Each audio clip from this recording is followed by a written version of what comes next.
प्रवासी भारतीयों का मुद्दा, ये एक ऐसा मुद्दा रहा जो बीते दिनों भारतीय राजनीति में बड़ा मुखर होकर सामने आया और विपक्ष ने कई तरह के सवाल भी सत्ता पक्ष भारतीय जनता पार्टी की सरकार पर उठाए कि इस तरह अब जो हमारे प्रवासी भारतीय हैं वो कैसे अमेरिका से भेजे जा रहे हैं, उनके साथ व्यवहार अच्छे से नहीं हो रहा है। लेकिन ऐसे में प्रवासी भारतीयों को लेकर क्या बातचीत होगी प्रधानमंत्री मोदी और डोनाल्ड ट्रंप में, देखना होगा। हमारे साथ संजय भारद्वाज जी जुड़े हुए हैं। संजय जी, आपको क्या लगता है प्रवासी भारतीयों का मुद्दा भारत के लिए बहुत ऐसा बड़ा मुद्दा है जो दिल को छूता है और वो तस्वीरें बहुत सारे तरीके से अंडरमाइन भी करने की कोशिश की गई लेकिन नहीं हो पाई जिस तरह से प्रवासी भारतीय लौटे। और ऐसे में आपको क्या लग रहा है इस मुद्दे पर किस तरह की रणनीति भारत की तरफ से होगी, क्योंकि अमेरिका तो क्लियर कह चुका है कि जो अमेरिकन नहीं है वो यहाँ नहीं रहेगा, वो कहीं का भी हो वो अपने मुल्क जाएगा।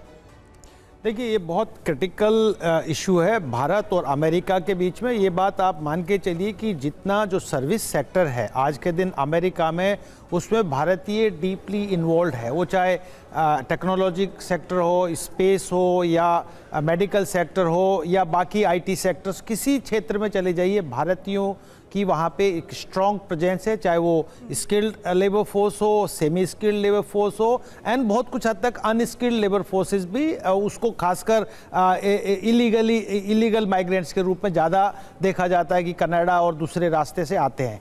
लेकिन ये बात मान के चलिए कि जो लीडर्स हैं, प्रधानमंत्री नरेंद्र मोदी और डोनाल्ड ट्रंप, दोनों ट्रांजैक्शनल लीडर्स हैं। वो बहुत प्रैग्मेटिक हैं और एक तरीके से गिव एंड टेक वाला रिलेशंस में ज़्यादा विश्वास करते हैं कि हमारे को आपके अगर इस वीज़ा लिबरलाइजेशन या H1 वीज़ा में अगर आप थोड़ा रियायत देते हैं और भारतीयों को अगर एक पेस देते हैं वहाँ पे रहने का, तो अमेरिका को इससे क्या बेनिफिट होगा?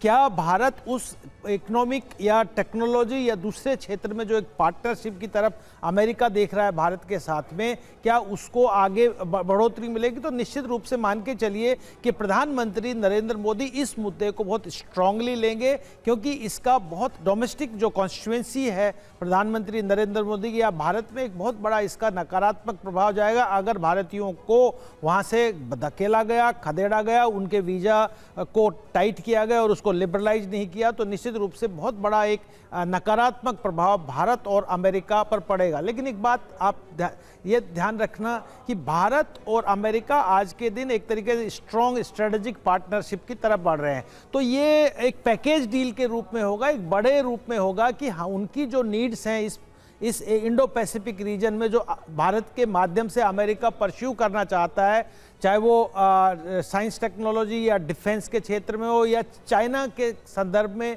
ये बात हमेशा ट्रंप और उसका जो डीप स्टेट है वो ध्यान में रखेंगे कि हमारा क्या geo strategic and Jio economic interest Bharat के माध्यम से फुलफिल हो रहा है। तो निश्चित रूप से जो भारत का एक बड़ा डायस्पोरा कम्युनिटी है, जो भारतीय वहाँ पे है, जो अमेरिका के निश्चित रूप से आर्थिक संवर्धन में सहयोग दे रहे हैं, तो उनको ध्यान में रखते हुए बहुत नकारात्मक मुझे नहीं लगता कि ट्रंप कोई पॉलिसी लेके आएगा जो भारतीयों की प्रेजेंस पर किसी नहीं। लेकिन संजय जी, एक बात जो अभी तक डोनाल्ड ट्रंप के इन 3 हफ्तों में नजर आ रही है वो ये है कि वो मेक अमेरिका ग्रेट अगेन वाले इस फलसफे पर चल रहे हैं और वो कुछ भी ऐसा करने को तैयार हैं जिससे अमेरिका की जनता में ये मैसेज जाए कि इस बार डोनाल्ड ट्रंप वो राष्ट्रपति नहीं है, एक नए तरीके के राष्ट्रपति हैं जो कोई भी फैसला, सख्त फैसला, कड़ा फैसला, ऐसा फैसला जो दूसरे देशों पर किसी भी तरह का असर डाल सकता है, उसकी परवाह किए बिना सिर्फ अमेरिका की जनता का ख्याल रखना चाहते हैं। इस पर मैं आगे आपसे बातचीत करूंगी। इधर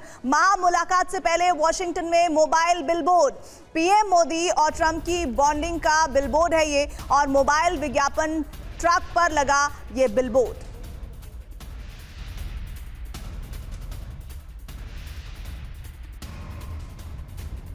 तो ये देखिए ये तस्वीरें, और ये तस्वीरें देखिए जो भारतीय हैं उन्हें तो आकर्षित करती ही हैं, और सोचिए अमेरिका में जब इस तरह की तस्वीरें आती हैं तो ये भी अपने आप में बताती हैं कि किस तरह से इस मुलाकात को लेकर अमेरिका भी बहुत वेलकम है। हमारे साथ अजय जी जुड़े हुए हैं। अजय जी, आप इस वक्त जर्मनी से ये तस्वीरें देख रहे हैं, लेकिन जो ये बिलबोर्ड की तस्वीरें हम आपको दिखा रहे हैं ये बताती है कि न सिर्फ मुलाकात गर्मजोशी से होगी, बल्कि अभी तक जो मुलाकातें हुई हैं वो भी गर्मजोशी से हुई हैं और पूरा अमेरिका इस वक्त इस मुलाकात पर निगाहें टिकाए बैठा है। जी, आप बिल्कुल सही कह रही हैं। लेकिन मैं एक और इसका एक सेकंड पहलू मैं रखना चाहता हूं। अगर जो H1B वीज़ा और जो इमिग्रेशन लॉ अभी डोनाल्ड ट्रंप ने आते ही बहुत सख्ती से लागू करना चालू किया है और जो डिपोर्टेशन के इश्यूज हैं ये सब किया है, इससे सीधा फायदा एक्चुअली जर्मनी और यूरोपियन यूनियन को हो रहा है। क्योंकि अभी हम देख रहे थे यहाँ का जो न्यूज़पेपर है टागेस्पील करके बर्लिन में, उन्होंने एक आर्टिकल लिखा था कि जो उसका टाइटल था ब्रेन ड्रेन टू जर्मनी। अगर ये यूएस कंटिन्यू करता है, क्योंकि आप सबको पता है कि भारत मूल के इमिग्रेंट्स जो यूएस में बड़ी बड़ी टेक कंपनियां हैं, सुंदर पिचई जी का नाम लीजिए, सत्या नडेला का नाम लीजिए, उनको यहाँ भी एक बड़े मॉडल के रूप में देखा जाता है। इसीलिए इंडियंस को बहुत प्रिफर करते हैं यहाँ पे जर्मनी में। तो अभी जो इमिग्रेशन लॉ है उसका सीधा प्रतिभाओं का जो डाइवर्जन है उसका सीधा फायदा जर्मनी को होगा। अगर अमेरिका H1B वीजा धारकों और अप्रवासियों पर कड़े नियम लागू करता है तो भारत और अन्य देशों की जो स्किल्ड प्रोफेशनल हैं ऑब्वियस है कि EU का रुख करेंगे। और यहाँ जर्मनी में बेसिकली IT, इंजीनियरिंग और हेल्थ केयर सेक्टर में कुशल श्रमिकों की बड़ी आवश्यकता है, तो इसके लिए जो है बहुत पॉजिटिव रिस्पांस आएगा। सेकंड इंपॉर्टेंट पॉइंट है अप्रवासन नीति पर दबाव। अमेरिका के अप्रवासन सख्त करने से EU पर भी अप्रवासियों के लिए सख्त नीति अपनाने का दबाव बढ़ सकता है। खासकर AFD जो दक्षिणपंथी पार्टी है उसके उदय के चलते आगे आने वाले इलेक्शन जो कि बहुत नजदीक हैं। अर्थव्यवस्था और वर्कफोर्स पर भी प्रभाव पड़ेगा। अगर अधिक विदेशी श्रमिक अमेरिका से जर्मनी आते हैं तो यह जर्मन अर्थव्यवस्था को ऑब्वियसली मजबूती देगा और मैन्युफैक्चरिंग और टेक सेक्टर में नए इनोवेशन, स्टार्टअप जो कल्चर है उसको बढ़ावा मिलेगा। एक और इम्पॉर्टेंट पॉइंट है वो है शरणार्थियों की स्थिति।